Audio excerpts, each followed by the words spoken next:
Se escucha muy bajo, no sé si está lejos del micrófono. ¿Ahí se me escucha mejor? Sí.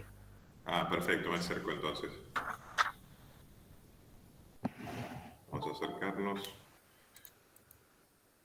Bueno, buenos días. Hoy comenzamos la segunda parte de la materia, en la cual vamos a tratar sobre cuestiones relativas a la política parlamentaria, algo que muchas veces se pasa por alto y es un poder que reviste gran importancia y en el caso particular de la República Argentina, estoy aceptando a los compañeros que están sumando, la reforma de 1994 le otorga una importancia aún mayor en términos comparativos al Poder Legislativo que la Constitución, el texto constitucional que estaba vigente hasta aquel momento. Ahí se me sigue escuchando bien, ¿no? Ahí pusimos auriculares, está mejor. Sí, se escucha bien. Perfecto. Bueno, entonces les decía la política parlamentaria, hoy vamos a hacer como una pequeña introducción para pensar algunas de las particularidades de la política parlamentaria,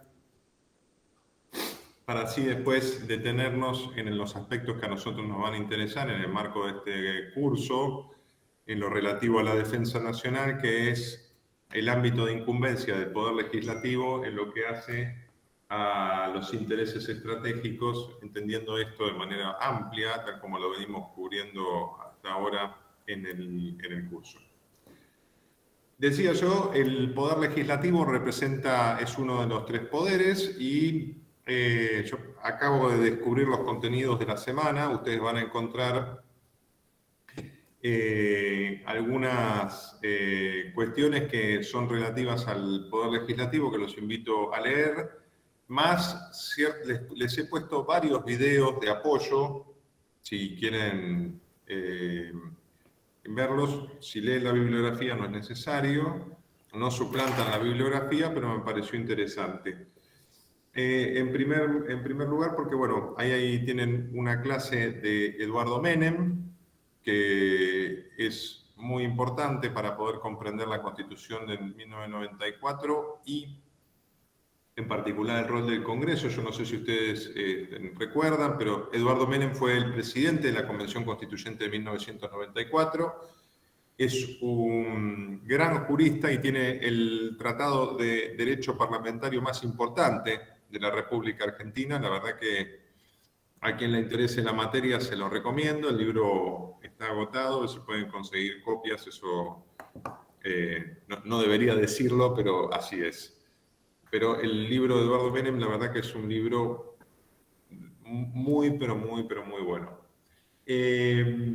Y verdaderamente creo que es uno de los tratadistas que más sabe sobre cuestiones parlamentarias en la República Argentina. Además de ser presidente de la Convención Constituyente, fue presidente del Senado de la Nación durante muchos años.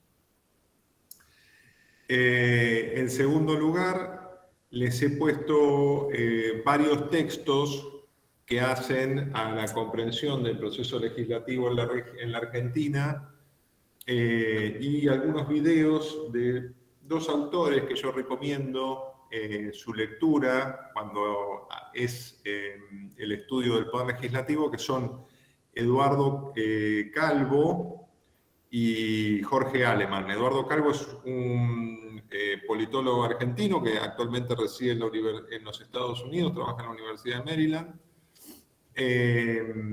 Y Jorge Aleman me estoy confundiendo con el psicólogo, ya me va a venir el nombre de pila. Aleman es un politólogo también chileno que actualmente también reside en los Estados Unidos y trabaja en la Universidad de Houston.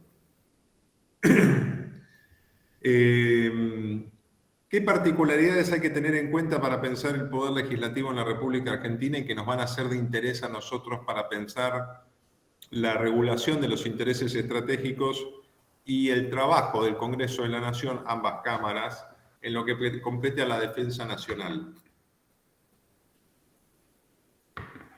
En primer lugar, la justificación me parece a mí un poco de por qué la inclusión de la política parlamentaria para poder entender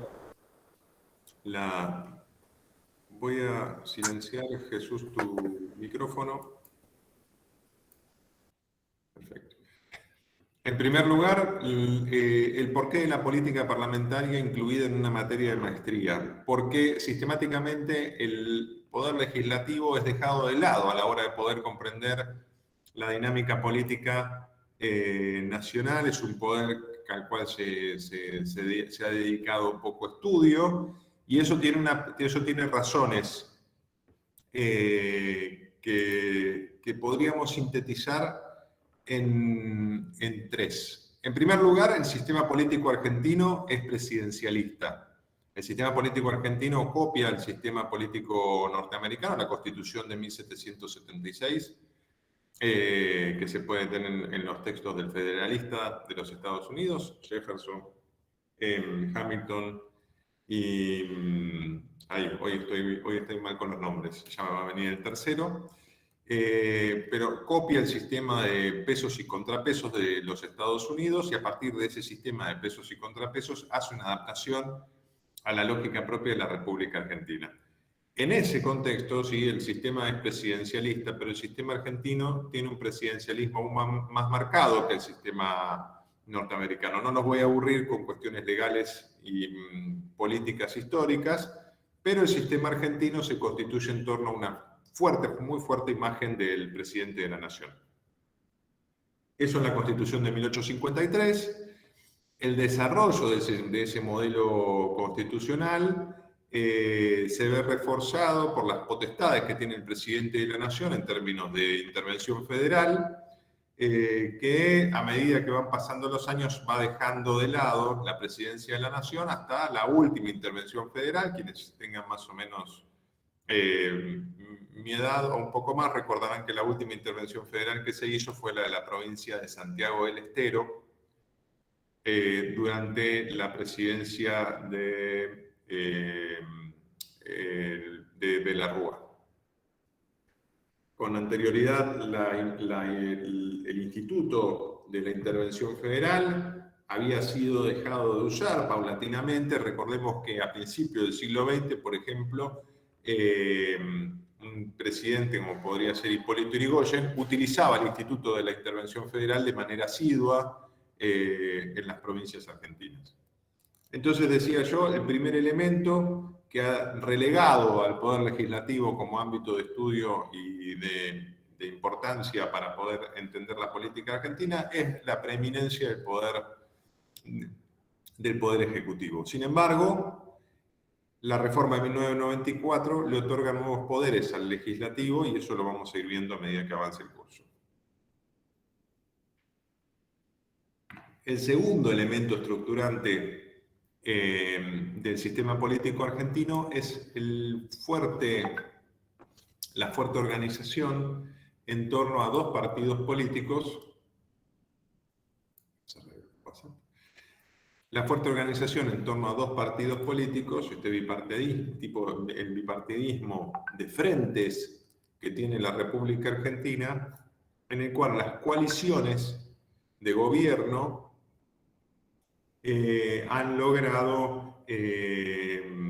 han restado interés al poder legislativo en términos de espacio de construcción de poder.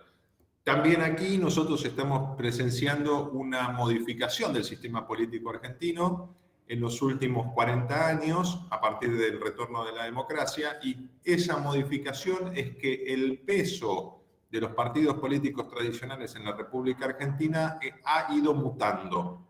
¿Qué quiero decir con esto? Quienes lo recuerden o hayan leído Historia Política Argentina, verán que hasta la década del 70, la participación de los partidos políticos en el Congreso de la Nación era claramente encuadrada en la Unión Cívica Radical y el Partido Justicialista. ¿Sí? A lo sumo el frente, por ejemplo, el frente electoral, como puede ser recordemos el último frente electoral anterior a 1983, grande, que es el Frejuli. El Frejuli accede al poder, sin embargo, digamos, había ahí del otro lado los radicales y siempre el sistema político argentino tuvo una tercera fuerza. Pensemos en 1983, el partido político que lleva adelante la candidatura de Manrique, ¿sí? Pero siempre ese tercer actor no es un actor que dirime en términos de la consolidación de quórum y mayorías en el Congreso de la Nación. Entonces, estamos frente a un Congreso de la Nación siempre mayoritario y los Congresos de la Nación, ya sea en ambas cámaras o en alguna de sus dos cámaras, tiende a reproducir la política del Ejecutivo.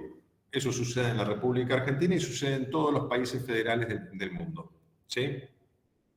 Entonces aquí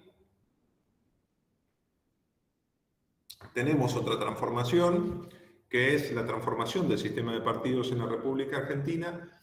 El peso relativo que adquieren los partidos políticos provinciales a lo largo de los últimos años, que se ha ido acentuando. Eso tiene que ver con un cambio en el eje de construcción del poder territorial de las gobernaciones hacia los municipios y una autonomización de la vida política provincial que da lugar a la existencia de partidos políticos provinciales. Estos partidos políticos provinciales existían con anterioridad a 1983 en la República Argentina. Sí, pensemos que, por ejemplo, el Movimiento Popular Neuquino, el Movimiento Popular Fueguino, son partidos políticos de la década del 60, del 70. ¿Sí? Sin embargo, la gravitación que adquieren en términos parlamentarios es cada vez mayor, al punto tal de que hoy son actores innegables a la hora de la construcción de mayorías para poder garantizar el trabajo parlamentario.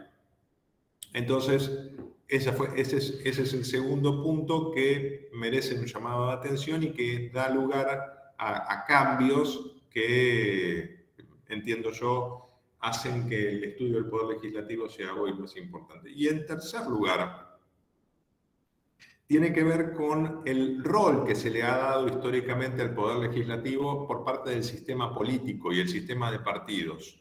¿Qué quiero decir con esto? En un sistema parlamentario, sí, que no es el nuestro, sin embargo, la Constitución del 94 incorpora institutos parlamentarios. En un sistema parlamentario, el Congreso, hay un cursus honorum de pertenencia al Poder Legislativo. ¿Sí? En la República Argentina, pero podríamos hacer extensivo esto al resto de los países federales de América Latina. Por hablar de los más grandes, ¿no? Estoy hablando de Argentina, Brasil y México. La pertenencia al Poder Legislativo es vista en el sistema político como un elemento transitorio, una posición transitoria, disculpen, en el marco de la carrera política. ¿Qué quiero decir con esto? El Congreso de la Nación, ¿sí?, sirve para los diputados principalmente, para los senadores en algunos casos también, como un espacio de construcción de poder que abreva en la territorialidad de la cual son originarios. Es decir, la política que se lleva adelante en el Congreso de la Nación tiene un incentivo en tanto y en cuanto, ¿sí?, brinde recursos para la carrera política del legislador. Esto es muy importante tenerlo en cuenta, puesto que en otros sistemas políticos el legislador, ¿sí?, participa del Congreso de la Nación o del Parlamento, puesto que allí quiere llevar adelante iniciativas, independientemente de las del territorio en el cual es electo. ¿Se entiende esto? Entonces, los incentivos que otorgan estos tres componentes que yo acabo de mencionar hacen de la particularidad del estudio del Poder Legislativo en la República Argentina. ¿Hasta acá hay alguna duda, consulta?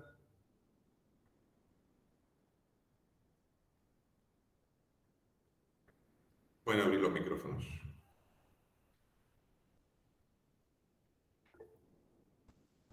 Gerardo, sí, buen día. Buen día. Si bien los partidos provinciales han tenido una incidencia importante en los últimos tiempos, en los últimos al menos 40 años, donde yo más o menos tengo un poco de idea, es cierto también que si uno empieza a mirar los porcentajes con los cuales antes obtenían el triunfo, esos mismos se han reducido. O sea, siguen ganando, pero con porcentajes menores a otros periodos de elección. Y van apareciendo otros partidos, inclusive algunos se van fortaleciendo, el mismo Partido Justicialista con sus variables, el Cambio con sus variables, y van apareciendo nuevos partidos. Entonces uno podría deducir que en el tiempo esos partidos provinciales tienden o tenderían a desaparecer. Es muy interesante lo que decís, Gerardo, porque lo que se termina dando es no tanto la desaparición, pero una mutación de las identidades políticas a nivel local. ¿Sí? Cuando uno analiza, por ejemplo, en términos históricos, si uno analiza el espacio político que llevó adelante la candidatura de Manrique en 1983, uno va a identificar que eso era un conglomerado de partidos políticos, que se llamaron, creo que era la Coalición del Centro, la Federación del Centro, no recuerdo bien ahora el nombre. Hay otro hubo fuerte, la famosa Nueva Fuerza. Exactamente. Ahora, si uno analiza las trayectorias políticas de los participantes de ese espacio, uno puede ver que muta, ¿sí?, la identidad política con la cual se presenta en términos electorales. Sin embargo, hay continuidad de los elencos, ¿sí? Esto es importante porque nos permite comprender cierta estabilidad de los sistemas políticos provinciales más allá de los avatares electorales. Lo mismo termina sucediendo digamos, y los partidos políticos provinciales, a diferencia de los partidos políticos nacionales que tienen una clara pertenencia, digamos, hay una doctrina política e ideológica detrás de la cual se encolumnan las identidades políticas nacionales. A nivel local, esas mutaciones político-partidarias tienen mucho que ver con el liderazgo y la conducción en un momento determinado. ¿Sí? Entonces, cambios en los liderazgos y conducciones a nivel político provincial dan lugar a cambio en la denominación de las identidades político-electorales. Sin embargo, hay las construcciones políticas, no digamos partidarias porque son construcciones políticas, terminan dando cuenta de cierta estabilidad de los sectores, digamos, que están en la política provincial. Y esto se ve reflejado cuando uno analiza trayectorias políticas de los legisladores provinciales, uno ve continuidades en las trayectorias políticas. ¿Sí? Legisladores provinciales que, independientemente del partido con el cual hayan accedido, han estado en más de un mandato en el Congreso de la Nación. ¿Sí? Y eso, digamos, hoy uno puede tomar ejemplos concretos actuales. Por ejemplo, si uno piensa en la Concordia, en el Partido de la Concordia Misionero, uno puede identificar en el partido, digamos, que se encuentra Rovira, en la provincia de Misiones, quien lleva adelante, digamos, la conducción del espacio. Sin embargo, uno va a identificar muchísimos elementos que vienen del radicalismo y del peronismo, que sin embargo hoy acceden a puestos de gobierno a través de la Concordia. ¿Sí? Esto es aún más fuerte cuando uno analiza las legislaturas provinciales. Uno puede identificar claramente legisladores que son electos independientemente del partido, y muchas veces lo que termina sucediendo es que en los espacios políticos más chicos, llámense los departamentos, municipios o ciudades, uno ve legisladores que terminan siendo electos por la opción local y después, en términos transaccionales, apoyan a un partido provincial o a un partido nacional. Pero la base de consolidación del espacio político es siempre la local. Gracias. Esto también es muy importante, lo que señalaba recién Gerardo, porque cuando uno comprende aquellas dinámicas, el trabajo político en torno a los intereses estratégicos, uno se encuentra con un desacople en términos del interés del legislador con el objeto del trabajo parlamentario. Esto es importante tenerlo en cuenta y nosotros vamos a ir trabajando sobre estas cuestiones. Otro elemento... ¿Alguien abrió el micrófono? Sí, profesor, pero sí, termine. Profesor, quería hacer una consulta. Si en Argentina existe una comisión de defensa dentro del Parlamento, porque acá en Perú nosotros tenemos una comisión de defensa donde están a nivel nacional, participan de la situación de defensa de la parte jurídica, la parte militar y la parte técnica. No sé si ustedes también tienen eso a nivel nacional. Sí, Jesús. En el Congreso de la Nación hay Comisión de Defensa Nacional tanto en la Cámara de Diputados como en la Cámara de Senadores. Y bueno, y ahí vamos a ir viendo algunas cuestiones que ya hoy se ven reflejadas, por ejemplo, en el FONDEF, que se desprenden de la reforma del 94. La inclusión del artículo de control parlamentario en la ley del Fondo de Defensa Nacional es producto de la reforma del 94.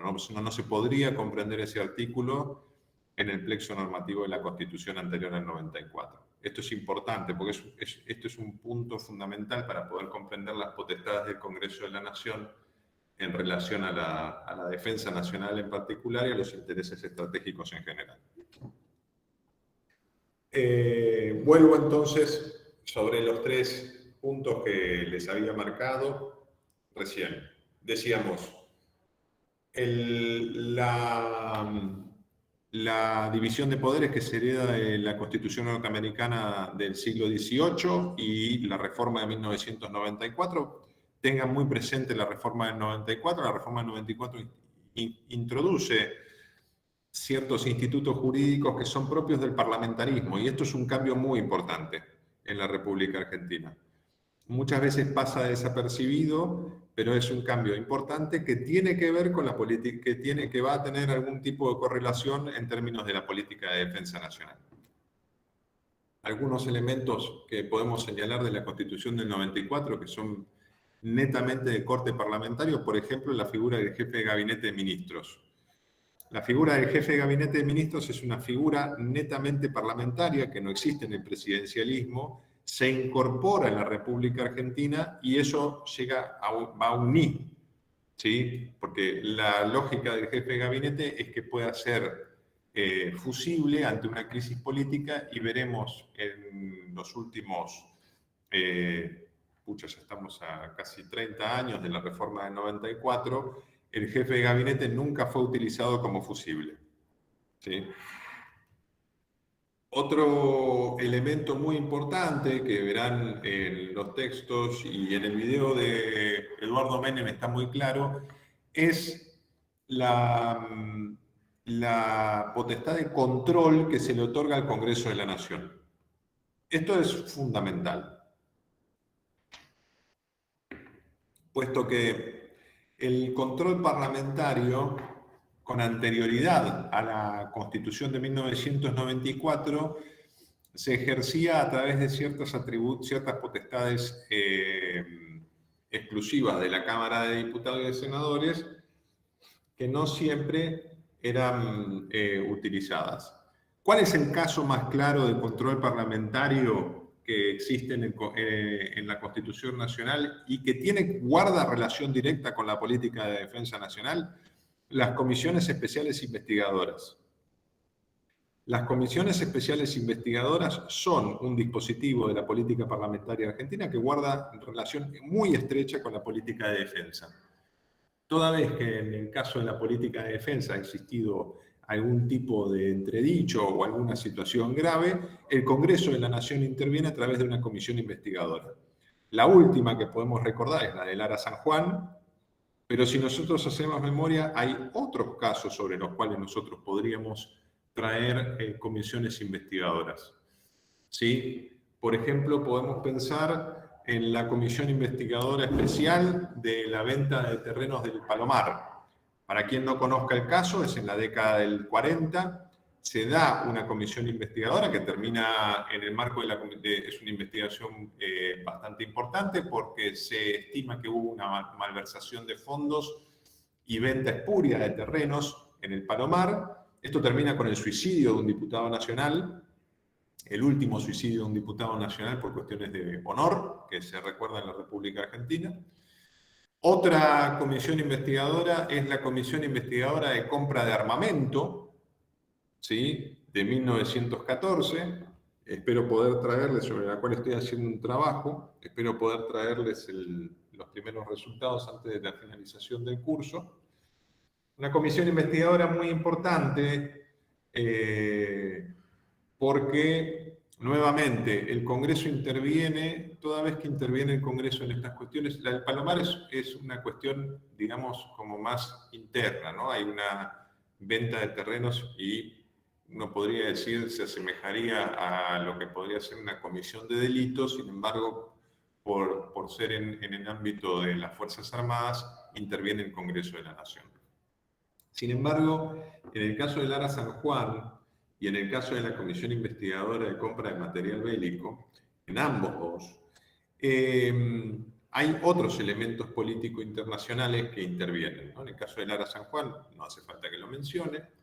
En el caso de la compra de material bélico de 1914, es una comisión investigadora a instancia de los diputados socialistas en aquel momento, que se constituye en el marco del pedido de interpelación que se hace al ministro de Guerra Aguirre por las maniobras militares que se realizaron en Villaguay, Entre Ríos, en la cual fallecen como mínimo 9 soldados, según el ejército argentino, se suicida el capitán que estaba a cargo, y las fuentes de prensa locales dicen que el número de muertos es 50.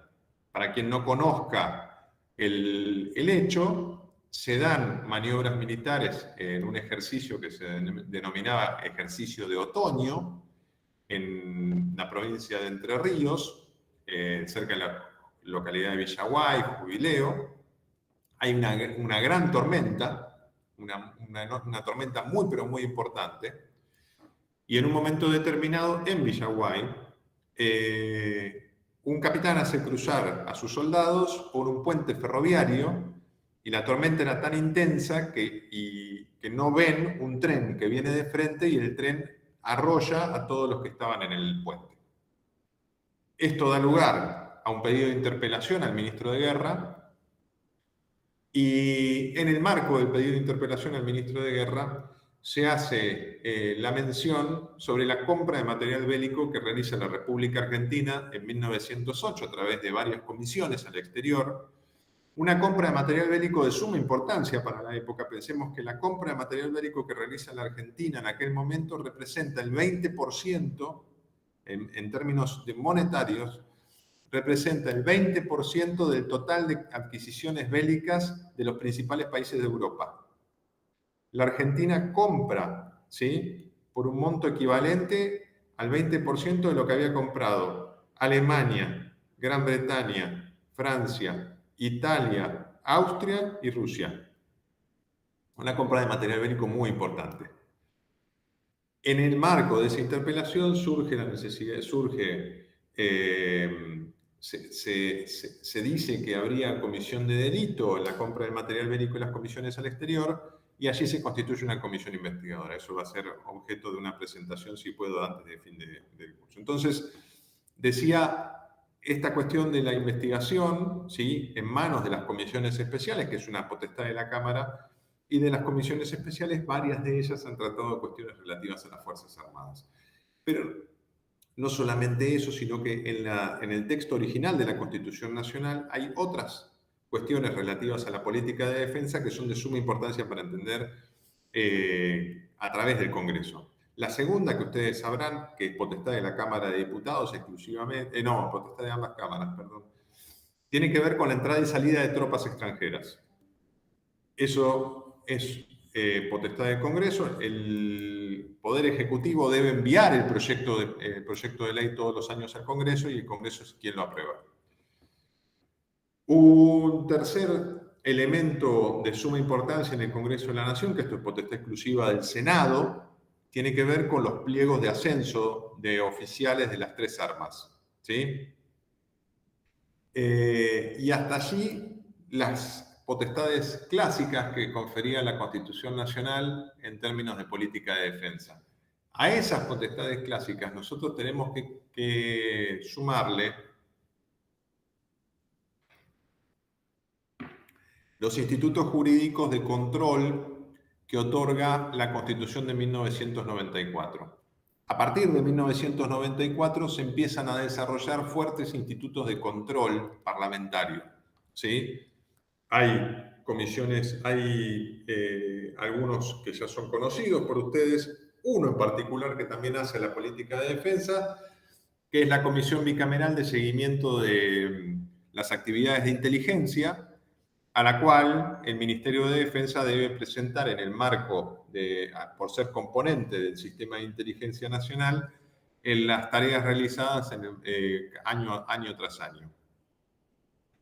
Y decía yo, los institutos de control parlamentario que se han ido fortaleciendo en los últimos años, nosotros tenemos que sumar entonces un instituto de control parlamentario particular que se da con la aprobación del Fondo de Defensa Nacional, que es en su artículo, si yo no me equivoco, es en el artículo 7 de la ley, que dice que habrá el Fondo de Defensa deberá informar en mayo y septiembre, si no me equivoco, o en marzo y septiembre, marzo y septiembre creo que es, el avance del FONDEF. Esto surge de la reforma del 94. Es parte de las potestades que va adquiriendo el Congreso de la Nación en materia de control a partir de la reforma de 1994. El otro elemento que me parece importante destacar, ahora que estábamos trabajando, hasta hace poquito, estoy en Zoom, que decía yo, tiene que ver con, los incentivos que otorga el poder legislativo a los legisladores para ejercer sus funciones. Este elemento es importante a tener en cuenta en la medida en que el legislador organiza su trabajo parlamentario en función de qué retribuye para su carrera política lo que está haciendo. Esto que a priori parecería una verdad de perogrullo, no lo es, y voy a explicar por qué. Porque cuando uno establece en estos términos, y sobre todo contemplando lo que recién conversábamos a raíz de la intervención de Gerardo, de los partidos políticos provinciales, la mutación de las identidades políticas provinciales en los últimos 40 años, y la importancia cada vez mayor que adquieren, el espacio de legislación de la política nacional o de aquellas temáticas que están asociadas a la política del Estado nacional tienen un espacio cada vez menor de trabajo. ¿Sí? Porque no hay un interés, salvo la pertenencia a algún espacio o alguna vocación personal, no hay un interés por parte de los legisladores de tratar temáticas asociadas a la política nacional, puesto que ello, de manera directa, no contribuye a su carrera política. Este elemento es un elemento que nosotros tenemos que tener en cuenta a la hora de pensar los intereses estratégicos y la política parlamentaria. Y el trabajo legislativo en el ámbito de defensa. Porque decía, ¿qué interés va a tener un legislador en trabajar la materia de defensa nacional si de manera directa la materia de defensa nacional, el asunto de defensa nacional, no contribuye a su carrera política en el territorio? Por esto mismo que nosotros estábamos señalando, que hay las transformaciones político-partidarias y la importancia cada vez mayor en el territorio de los partidos provinciales o locales, resta espacio de trabajo a temáticas nacionales. ¿Sí? Esto se ve claramente en dos cuestiones. Yo esto después también les voy a traer a colación, les voy a presentar un trabajo que he hecho sobre la producción legislativa de las comisiones de defensa de la Cámara de Diputados y la Cámara de Senadores, para que ustedes observen de qué manera, ¿sí?, el asunto, digo asunto porque las comisiones se organizan en torno a asuntos, de qué manera el asunto de defensa nacional es tratado, tanto en diputados como en el Senado.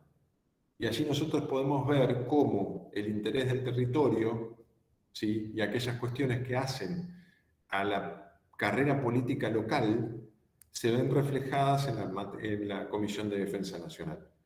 Esto es importante verlo, porque no, si no, uno no puede comprender de qué se le exige a la Comisión de Defensa y por qué el tratamiento que se da a la materia de defensa nacional o a otras materias que son objeto de política nacional. ¿Sí?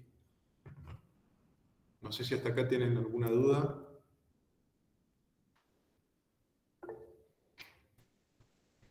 Gerardo. Gonzalo, antes que sigas, por favor, avanzando. Dentro de los organismos de control, a la AGN habría que considerarlo dentro de esos organismos de control. Sí, es exactamente. Eso es. La AGN es un organismo que nace también de la reforma del 94. Eso es otro gran organismo contemplado en la reforma del 94. Y la idea nuevamente es también es un dispositivo legislativo traído del parlamentarismo, con los problemas que ello ha consabido. Fíjate, Gerardo, la importancia que tendrá y la mala comprensión que tiene el Instituto en la política argentina. Digo mala comprensión porque en el Congreso siempre decíamos, yo no sé si esto creo que se habérselos mencionado, yo trabajé 10 años en el Congreso de la Nación. Las cuentas nacionales, ¿sí?, que es lo que audita la Auditoría General de la Nación, ¿sí?, siempre habían sido aprobadas. Y la primera cuenta nacional que no se aprueba es la cuenta nacional del gobierno de Mauricio Macri. Es la primera vez que sucede esto en la historia política reciente de la República Argentina. Ahora fijémonos, se crea un instituto como la Auditoría General de la Nación, que tiene su colegio de auditores, y no cumplía el rol para el cual estaba contemplada inicialmente. Quienes tengan más años recordarán, en la República Argentina, antes de la Auditoría General de la Nación, existía algo que se denominaba, y existe actualmente en las provincias, Tribunal de Cuentas. ¿Sí? Era el Tribunal de Cuentas quien finalmente decía si las cuentas estaban aprobadas o no estaban aprobadas, que era un organismo dentro del Poder Ejecutivo. La idea de la creación de la Auditoría General de la Nación es entregar al Poder Legislativo un instrumento de control del Ejecutivo y del Judicial, porque se auditan todas las cuentas, y también introduce un cambio importante que tiene que ver con la forma en la que se audita. Nosotros tenemos dos sistemas de auditoría en el marco de la gestión pública nacional. Tenemos lo que se denomina la auditoría ex ante o durante y la auditoría ex post. La Sindicatura General de la Nación, la SIGEN, es el órgano encargado de la auditoría durante. La Auditoría General de la Nación es un órgano de control ex post. Se realiza una auditoría ex post. La Auditoría General de la Nación tiene una comisión, que es la Comisión Mixta Revisora de Cuentas, que es una comisión bicameral, también creada por la Constitución de 1994, de suma importancia, que es el Instituto Legislativo de Control, ¿sí?, que propone al mismo tiempo los auditores para el Colegio de Auditores de la Auditoría General de la Nación. Entonces, allí tenemos también, y esta Auditoría General de la Nación también va a tener, digamos, potestad sobre la rendición de cuentas de la jurisdicción defensa, ¿sí?, sobre todas las jurisdicciones, pero sobre la de defensa también. Gracias. De nada. Entonces, hasta acá, yo no sé si tienen alguna duda, alguna consulta. La idea de hoy es presentar de manera general las particularidades del sistema del Poder Legislativo en la República Argentina. Hay mucho escrito, yo lo que les he separado bibliografía sobre las cuestiones que me parecen más importantes destacar para la República Argentina, que presten especial atención a la cuestión del federalismo. No se puede comprender el sistema político argentino sin haciendo omisión de eso, claro está, pero la forma de trabajo del Congreso de la Nación debe tener en cuenta las particularidades del sistema político federal argentino.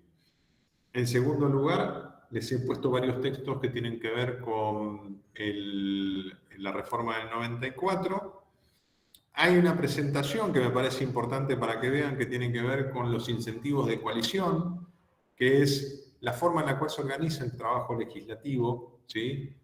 Y la importancia que tienen las coaliciones políticas para entender cómo se estructura el trabajo legislativo en los países latinoamericanos.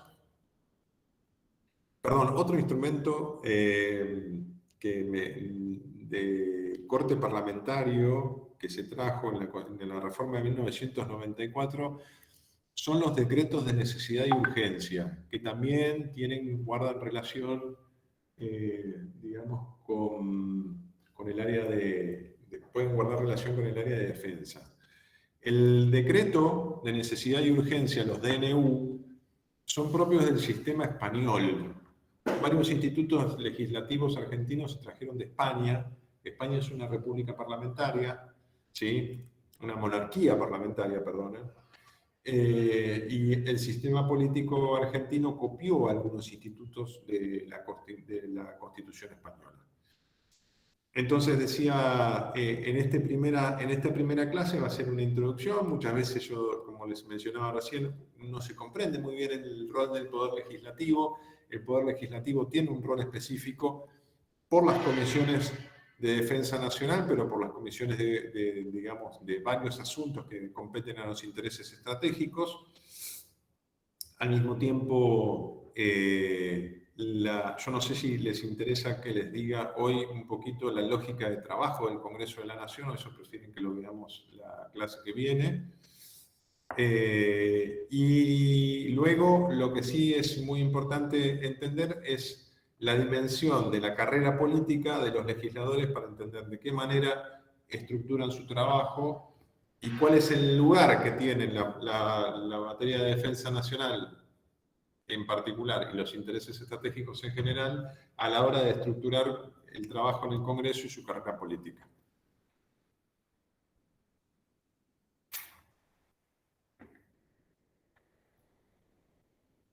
Yo sabía que esto iba a ser menos interesante que las clases anteriores.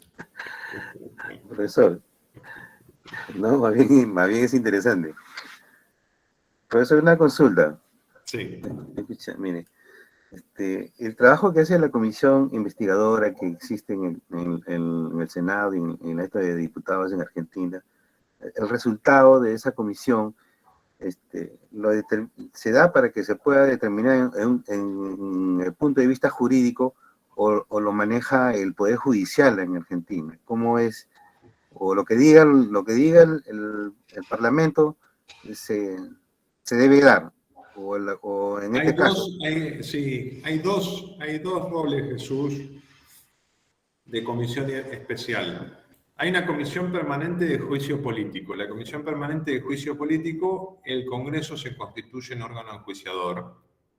¿Sí? Eso quiere decir que el Congreso, a través de la Cámara de Diputados, acusa, y es la Cámara de Senadores la que juzga. Así está planteado en el sistema político, en la Constitución Nacional.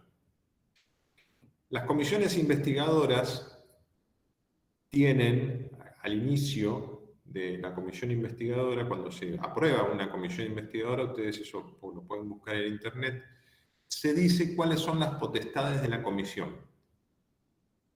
Es decir, la comisión investigadora puede solo recabar información, puede constituirse en comisión investigadora y solicitar declaraciones. Pensemos en la comisión del Ara San Juan.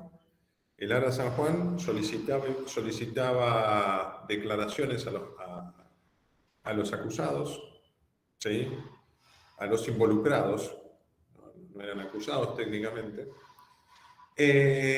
y puede trabajar con la justicia o puede quedar en el ámbito del Congreso de la Nación y elevarse un informe. Una comisión investigadora de suma importancia también en la política reciente argentina es la Comisión Investigadora de Fuga de Capitales, que se constituyó en el año 2000 o 2001, y el resultado se elevó un informe, ¿sí? Es una comisión investigadora en la que participan muchas personalidades políticas que actualmente están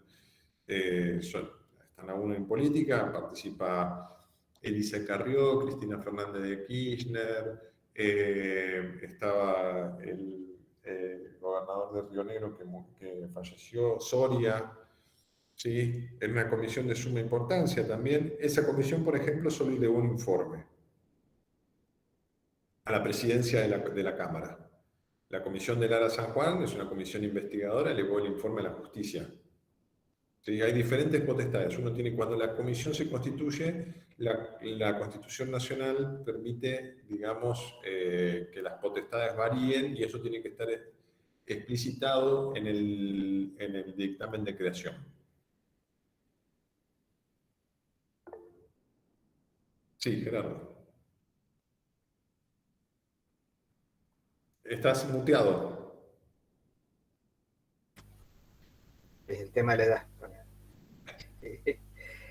Dos consultas. Uno no la tengo bien presente. Cuando fue el tema de las ventas a Croacia, no sé si fue también un tema de investigación de la Cámara. Sí. Esa no me acuerdo si Sí. también fue otro hecho, digamos, que en su momento hizo mucho ruido.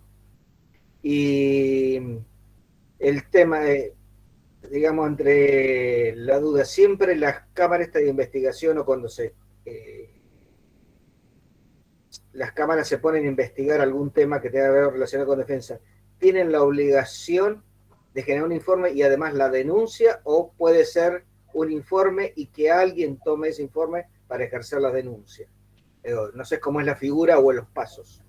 Ahí eso está piola, Gerardo, que lo señales, porque justamente puede ser un informe que se eleva a la presidencia de la Cámara para que, digamos, la idea de la comisión es que la Cámara en su conjunto entiende que releva importancia a un tema, se constituye en comisión, lo investiga y eleva el informe a la presidencia de la Cámara. O puede estar, digamos, si en la investigación se ve que hay comisión de delito, puede instruir a la justicia que investigue el delito.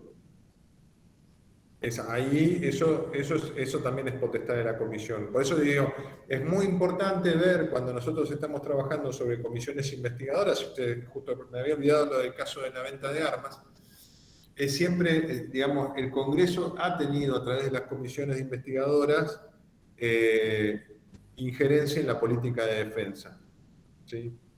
Entonces, ahí, bueno, instruye que se investigue. En el caso de Lara San Juan, la comisión investigadora también brindó material a la jueza. Sí.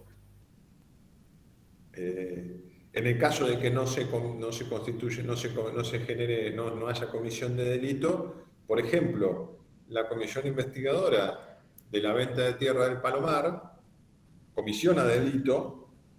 Yo no sé si ustedes conocen el caso. No, yo la verdad no lo tengo presente. Creo que es en 1943 o en 1942. Surge el hecho, si no tengo ahora el texto a mano, pero si no recuerdo mal, se le venden tierras del Palomar a una señora de edad mayor y por precio irrisorio. Y no se puede comprender cómo sucede eso. Entonces, a partir de eso y tenía injerencia la comisión, la Cámara de Diputados. Se dice que hay una venta espuria de terrenos, se constituye en comisión investigadora y fruto de eso se suicida un diputado que era el que había vendido las tierras. Les voy a decir.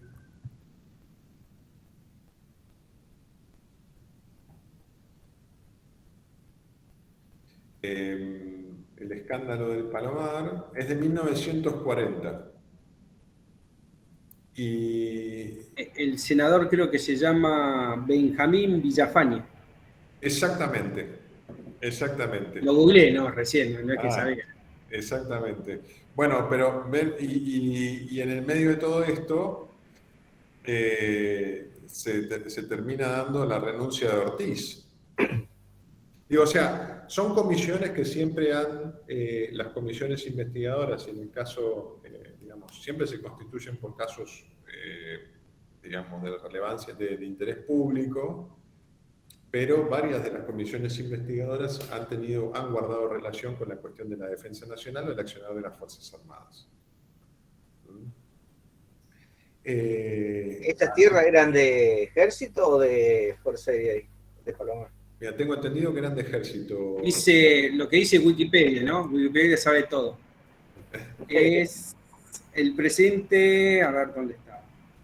El ministro de Guerra decidió comprar 222 hectáreas para agrandar el Colegio Militar del Palomar y otras dependencias militares. Las propiedades de esta tierra eran de las hermanas Pereira, Iraola, de Herrera Vega, que se le ofrecieron la venta al ejército a $1 el metro cuadrado.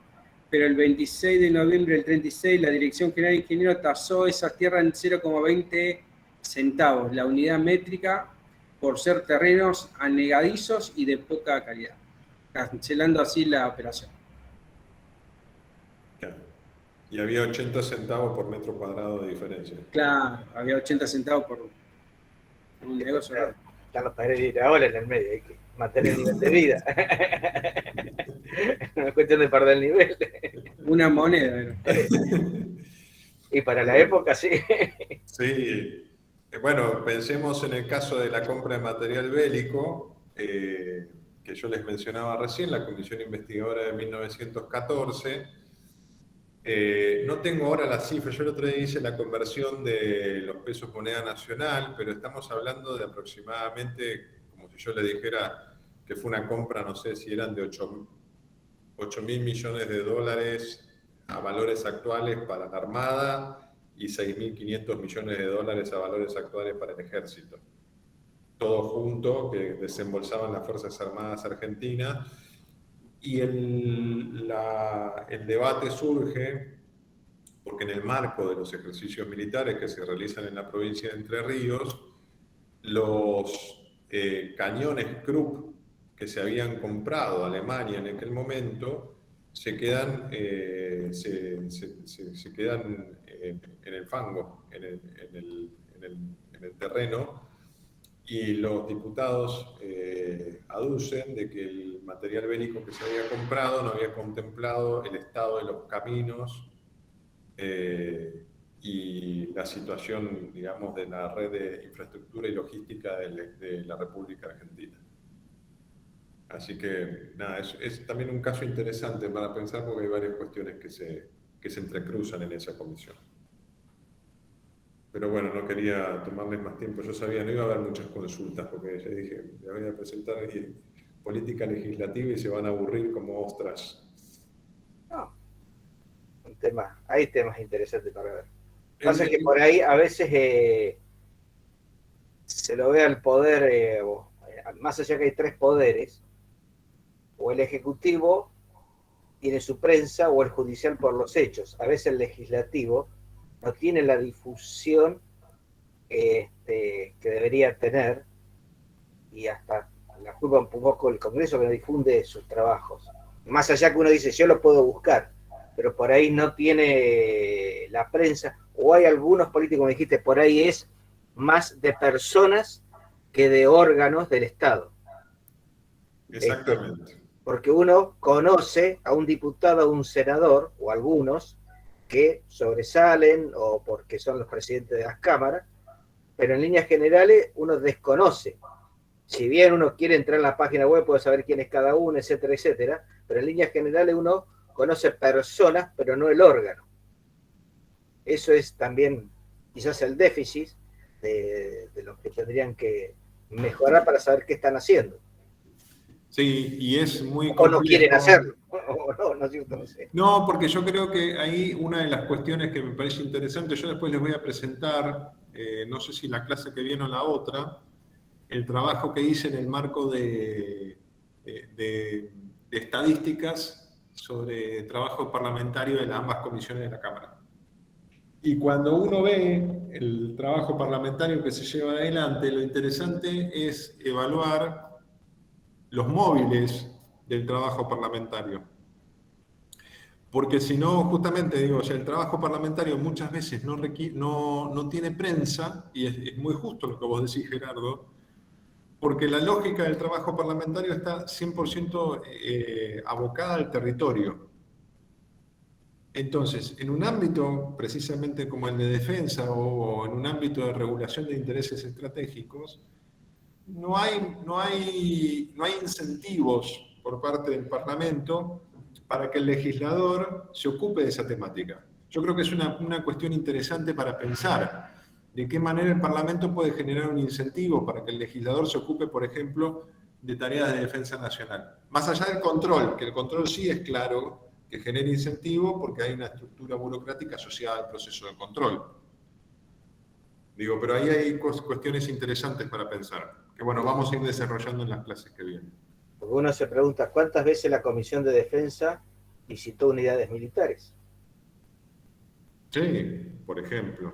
¿No es cierto? Que debería saber el estado del material, no solamente en una exposición que por ahí se da a través del jefe de gabinete o cuando se cita al ministro, sino saber conocer cómo está distribuido geográficamente, el estado del material, verlo in situ. No lo hace. Al menos en mi experiencia de carrera, sacando en este momento, uno puede nombrar a los 5 integrantes de la Corte Suprema, y si uno le pregunta a cualquiera de nosotros quiénes son los que integran la Comisión de Defensa, uno porque está un poquito en este tema, sabe que está Germán Martínez, Carlos Fernández, y se nos acaba el listado. Claro, y esos son 30 diputados y luego hay que sumarle en el Senado, creo que son 14 senadores o 15. Entonces quizás, por eso digo, a veces uno no tiene la prensa o tampoco les interesa tener la prensa, ¿no es cierto? Eso no lo puedo responder, es un interrogante nada más. Eso lo vamos a ir viendo. La idea es trabajar sobre eso que es el núcleo, me parece a mí, el núcleo problemático principal para pensar el Poder Legislativo y la materia de defensa nacional, porque creo que ahí hay cuestiones para poder, digamos, indagar que exceden a la defensa, pero me parece que defensa nacional es un muy buen ejemplo. Así que eso lo vamos a ir tratando. No les voy a spoilear en las próximas clases. Bueno, les agradezco por estar, voy cortando la grabación.